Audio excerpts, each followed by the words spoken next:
What's up, guys? Welcome back to another video.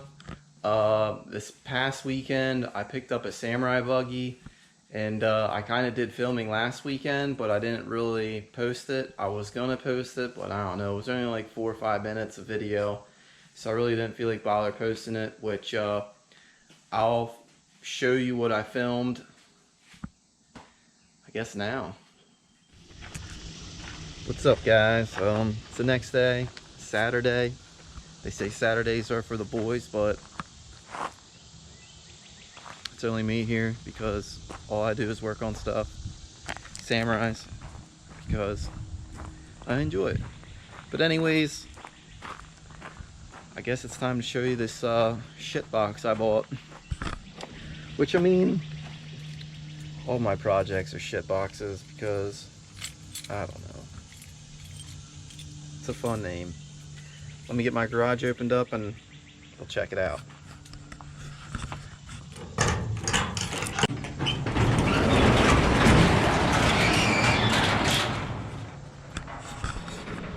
As you see, she's quite the shit box, but let's check her out.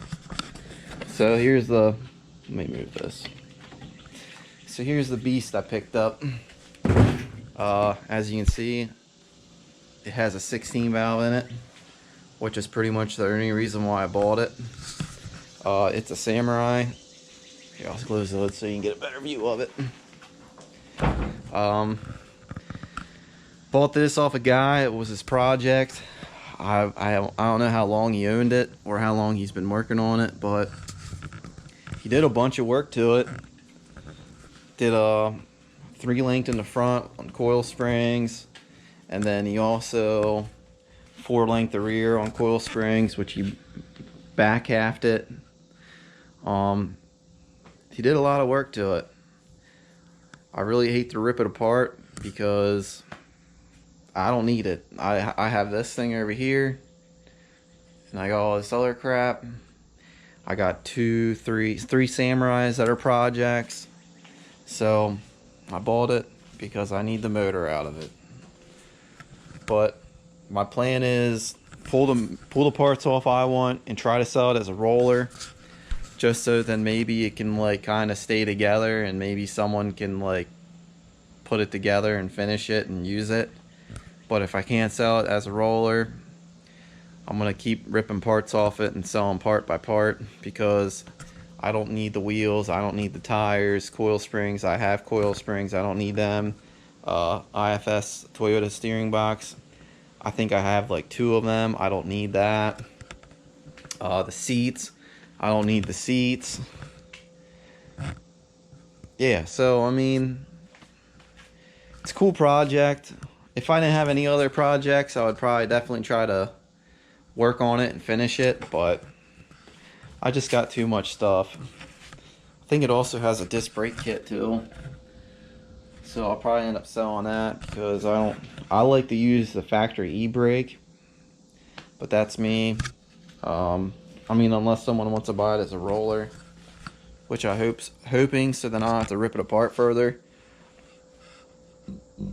I also got this off the guy, which is a transfer case rebuild kit with the bearings and seals. And then I also got this fuel cell too, brand new fuel cell.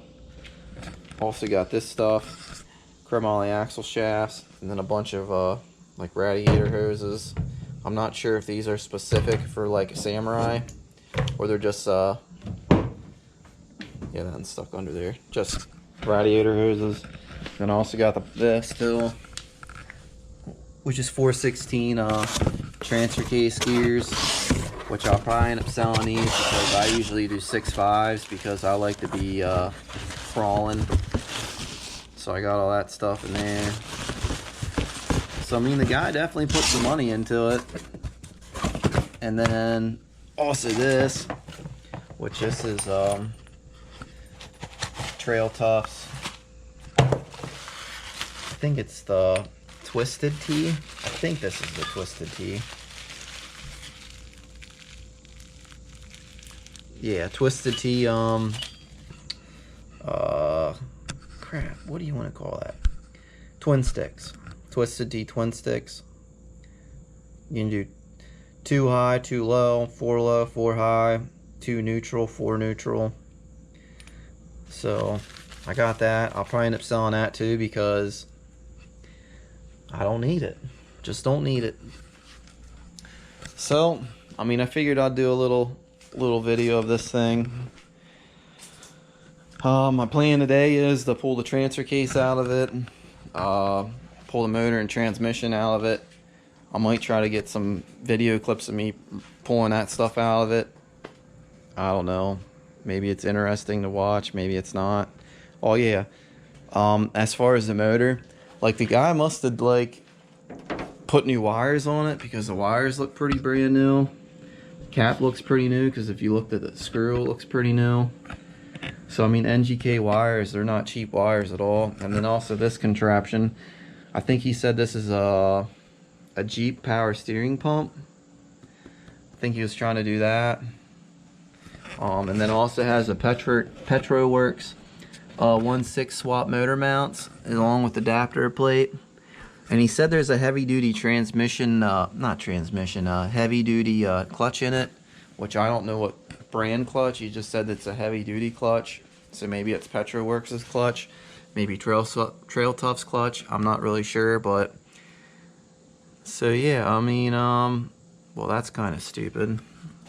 Is that factory from Petroworks? That's kind of dumb because that's going to be a pain in the ass to get out. Wow, that's stupid. But I guess I'm going to start tearing this thing out. See how far I get today. So let's get this shit out.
That's how you rip a motor out the sketchy way.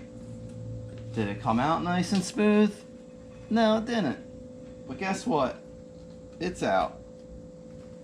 And it looked like it's still in one piece, so we're good to go. We got an oil mess everywhere, but fuck it. We'll clean that up.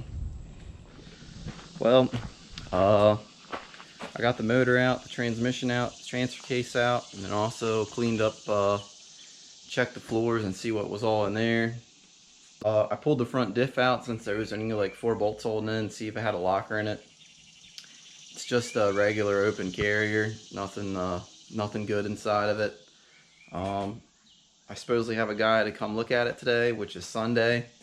Hopefully he's interested in it and buys it because I'm kind of tired of looking at it already.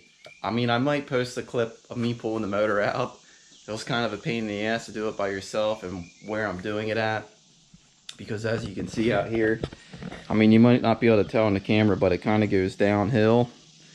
And then I had my tractor in here, and yeah, I mean, it was a pain in the ass by yourself, but I got it out. I think I hit the valve cover on this front tube here. Not the valve cover, the timing cover, which didn't mess it up a lot, but it messed it up a little bit, but it's still usable. I also messed up the distributor cap a little bit, but I'm pretty sure that's still usable. But yeah, I mean, it's out. Like I said, it's a pain in the ass sometimes to do stuff by yourself, but sometimes all you have is yourself, so you got to deal with what you got. Yeah, if I had a cherry picker and room to get a cherry picker in here, it would have probably been a lot easier, but I don't. So I use what I have. I mean, hopefully this thing gets out of my garage today, because I'd hate to tear it further apart, because I don't know, it'd be a good start for someone that wants to get into rock crawling or wheeling or whatever. And like I said in the previous clips, the guy definitely put a lot of time into this thing, and it's gonna really suck if I'm gonna have to tear it all apart and then pretty much scrap the frame and scrap like whatever's left of the body, because if this guy doesn't buy it, I do plan on pulling the hood, the windshield frame, them supports that go back to the Targa. I hope you like that little video of it. I actually did end up selling it. I sold that actually 2 days ago, which was kind of nice because I don't have something else taking up space in my garage, because I got so many projects as it is. And then plus if someone wants to bring me their project and then I work on their project, so definitely needed some space, so it was kind of nice to get rid of it. But I did get the motor and transmission out of it, because I do plan on using that and put it in my other tin top, which I'll try to make that into a video hopefully sometime. I'm actually working on the white tin top, as you can see here. So I actually had a guy order front and rear bumpers completed, because I guess he's gonna come pick them up. So I got the front one done. Turned out pretty good. And then also I did do this to my Samurai. As you can see there, there's a hole that's back further. I actually drilled a hole back further, so then it moves the axle back a little further. I think I drilled an inch difference, so it sits back an inch difference, which I feel like it fits much nicer now. And then the shackle is on, ouch, the shackle is on a little more of an angle, which I don't know if I'll have problems with it hitting them bolts, which technically they're just they're for mock-up, but it will have like bolt. I think it'll probably be fine. But I am working on the rear bumper right now, trying to get it done, get it all together. So that's what pretty much I've been working on, getting these bumpers done. And then I also have some orders that I need to get cut out and put together, but I was just trying to get on these because these take a lot longer than all the other stuff, and I'd like to get this stuff done so then the guy can come get it, so then it's out of my way and it's done and on to the next. I showed you this in that other video, but I actually had a guy buy a rear bumper off me, and you just see it. So I got it all ready to be picked up for shipping. I never shipped one like this before. I mean, I sent him a picture of it and he said it looks good, and so hopefully they come Monday and pick it up and it gets delivered to him and he has no problem. Which this is going to California, which is like the whole way across the country, but screw it, dude. It's kind of cool in my eyes. But that's pretty much it. If you like this video, definitely like it, and if you want to see more of my videos, definitely subscribe. And as always, thanks for watching.